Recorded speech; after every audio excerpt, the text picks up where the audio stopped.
Ford has just sent shockwaves through the industry in its new effort to compete with Tesla by dropping a bomb on all of their dealers to protect EV buyers, but I have a feeling dealers will attack back. The State of Charge host, Tom Moloughney, was there at the meeting between Ford and its dealers in Las Vegas to witness this epic turn of events. He'll be here to tell us all about it, and we're going to start right now.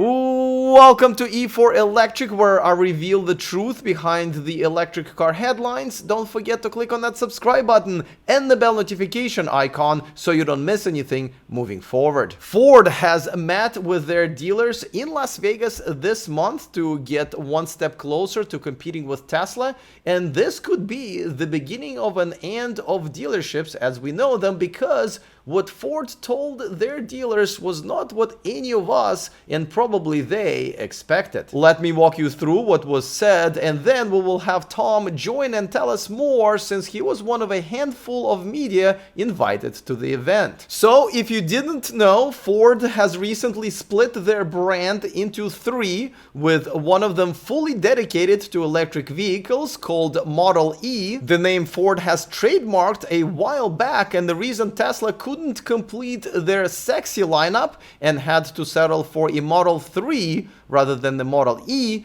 which makes it look like the word was spelled by the same 5-year-old that has designed the Cybertruck. Now, you have probably heard of many EV buyers completely outraged by waiting for their reservations to convert to an actual purchase just to find out that the dealer marked it up by thousands and sometimes tens of thousands of dollars, which is still happening with the Ford F-150 Lightning. And all of that has been going on while Tesla, Rivian, and Lucid has enjoyed direct sales without ever having to share profits with dealers. Well, Ford has decided to put an end to all of that. Here's what Ford dealers have been told is going to happen if they want to continue selling EVs. First and foremost, prices have to be set and posted on Ford's website, so essentially all dealers will be competing with each other in a silent auction of a sort, which should bring the prices down. But of course, since by law dealers can set their own prices still,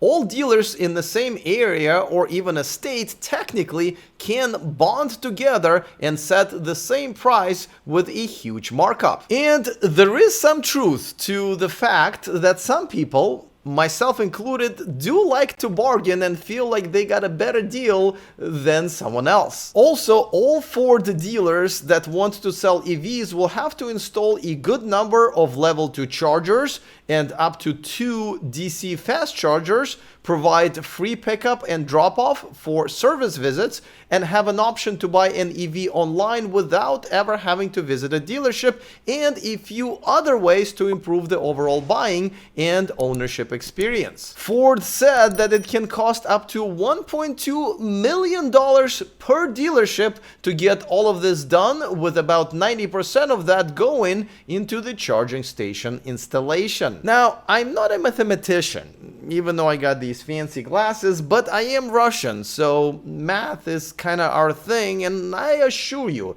it does not cost $1 million to install 2 DC chargers with a few level 2 chargers in one location. Now that sounds like a pretty hefty, what's the industry term? Oh yeah, markup there for it, but I do appreciate the irony. Oh, and Ford will also cap the number of EVs that each dealer can sell regardless of their size, which doesn't even make sense. But as Ford dumped all of these Tesla-fied changes on their dealers, they told them, hey, if you don't want to do all of that, we won't let you sell the electric vehicles at all. And if you ever decide to change your mind, well, you'll have to wait until 2027 before we will let you back in. Now, all of this is great.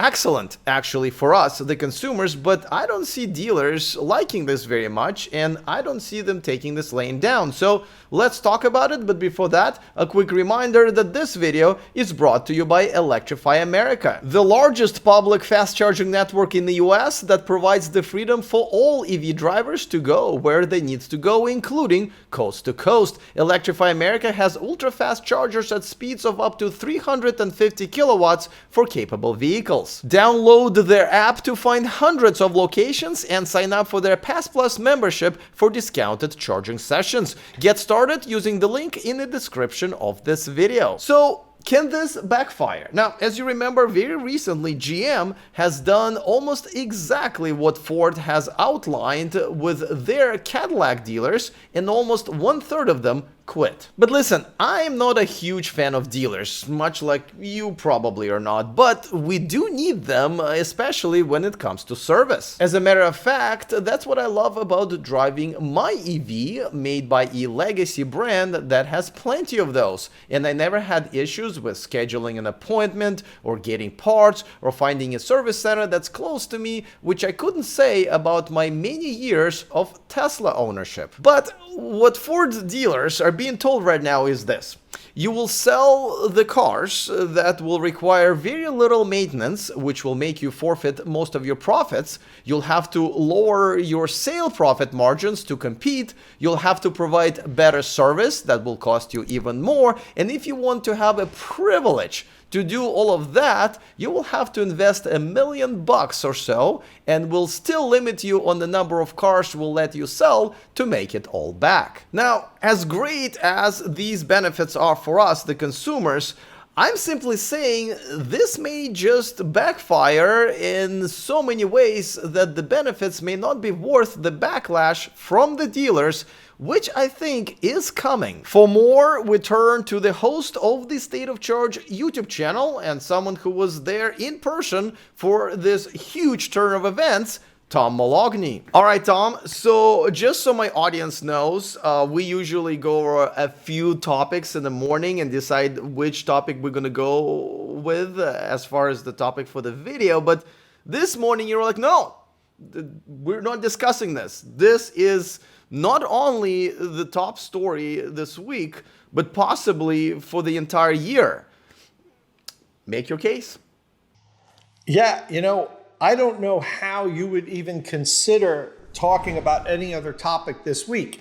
Ford giving their dealers the ultimatum to either go all in on electric vehicles, to commit to set pricing, to installing infrastructure, to agreeing to have a drop-off and pickup service for not only the purchase, but all service visits, meaning customers never have to go to a dealership if they don't want to. And then, investing hundreds of thousands of dollars into their electric vehicle program. They're the first major OEM to do anything like this. So, yeah, this is huge news.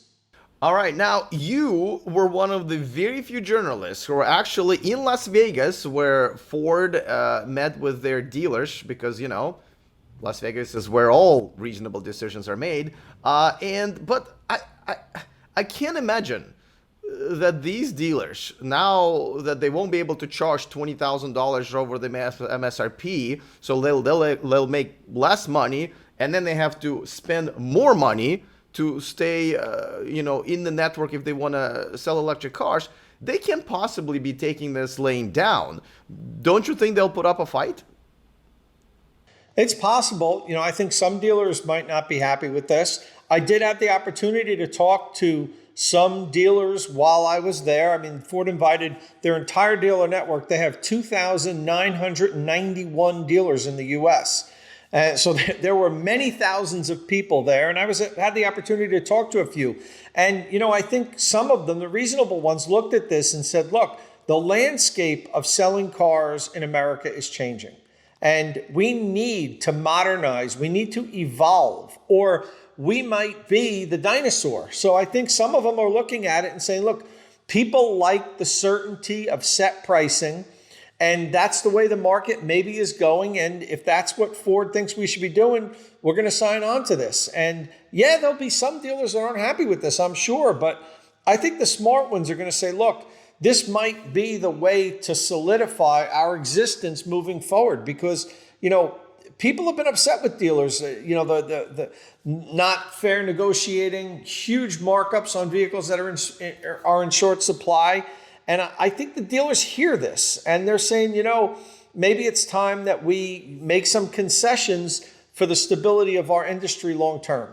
Well, you mentioned just now, and I think pretty much the majority of my audience would agree that people love to hate dealerships when it comes to the buying experience. I have to say mine wasn't that amazing either when I got my ID4, but everybody all of a sudden loves dealerships when they need service because every dealership has a service center.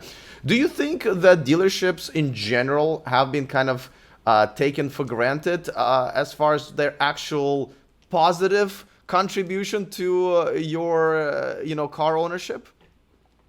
Yeah, I don't know if they've been taken for granted. I think, reasonable people at least understand that there's value in having a local dealership, someone you could talk to if you have problems with your vehicle. So, there's always going to be crazy comments online and, the stealership quotes that everybody calls them and so forth. But, and that's not, totally without merit. There's been some bad actors and we've seen them online. But I think most people, reasonable people at least, understand there's value in having a local place that you can rely on if there's a service issue with your car.